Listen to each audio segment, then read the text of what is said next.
Tere! Tänases videoloengus räägime kolmnurga pindalast. Selleks, et kolmnurga pindala arvutada, peame me endale selgeks tegema, kus on siis kolmnurgas kõrgus ja alus. Kolmnurga aluseks saame me võtta ükskõik millise kolmnurga külgedest ja kolmnurga kõrguseks on siis lõik, mis ühendab seda alust tema vastas oleva tipuga. Ja nii nagu kolmnurgal on kolm külge, nii me saame siis võtta ükskõik millise nendest külgedest aluseks ja joonestada neile vastavad kõrgused. Läheme nüüd pindala arvutamise juurde.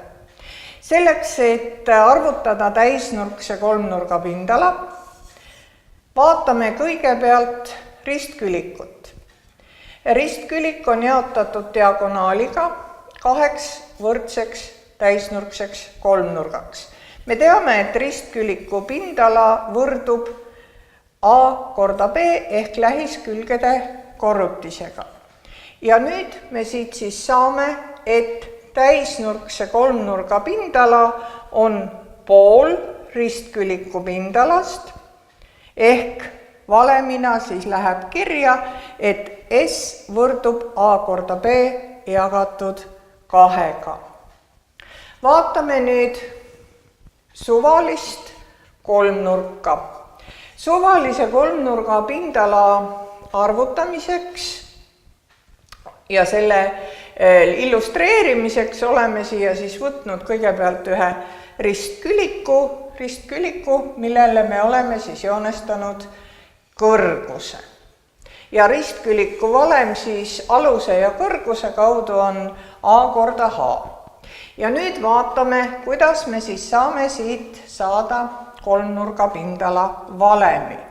Kui me ühendame kõrguse tipust, tõmbame lõigud aluse otspunktidesse, siis me saame siia kolmnurga. Nüüd antud kõrgus jaotab ristküliku kaheks võrdseks ristkülikuks, mille kummagi diagonaal jaotab need ristkülikud kaheks võrdseks täisnurkseks kolmnurgaks.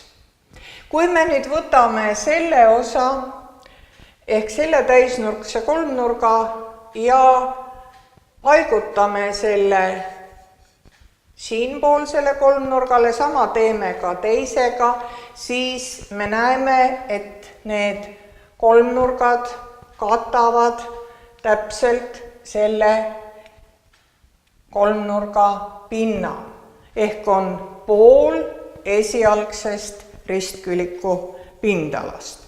Ehk me saime nüüd kolmnurga pindala arvutamise reegli, mis siis ütleb, et kolmnurga pindala on võrdne aluse ja kõrguse poole korrutisega.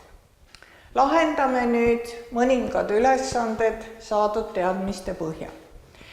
Olgu meil siin joonisel kujutatud 3 tänavat, järve, tiigi ja jõe ja nende vahelist haljasala.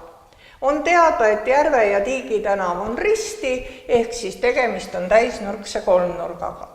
Ja teame ka, et jõe tänava poolne külg on 500 meetrit, järve tänava poolne külg on 400 meetrit ja tiigi tänava poolne külg on 300 meetrit. Kirjutame siis vastavad andmed välja. Me teame, et küljed on siis A võrdub 300 meetrit ja B võrdub 400 meetrit. Ja kasutame siis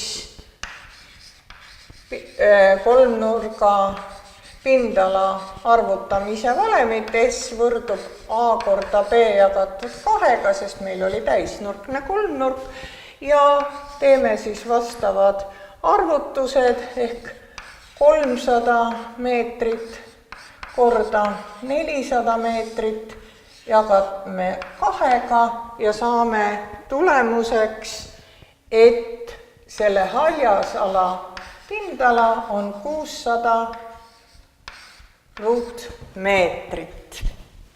Nüüd vaatame teist ülesannet, kus meil on siis vaja teada liiklusmärgi pindala. Antud liiklusmärk on siis võrdhaarse kolmnurgakujuline ja me teame, et selle kolmnurga aluseks on 60 cm ja kõrguseks on 52 cm.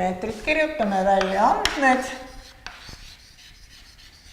Alus on 60 cm, kõrgus on 52 cm.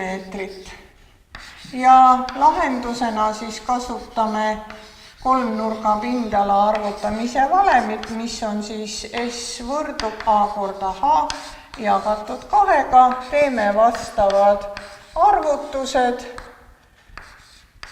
ja tulemuseks saame siis 1560 ruutsentimeetrit.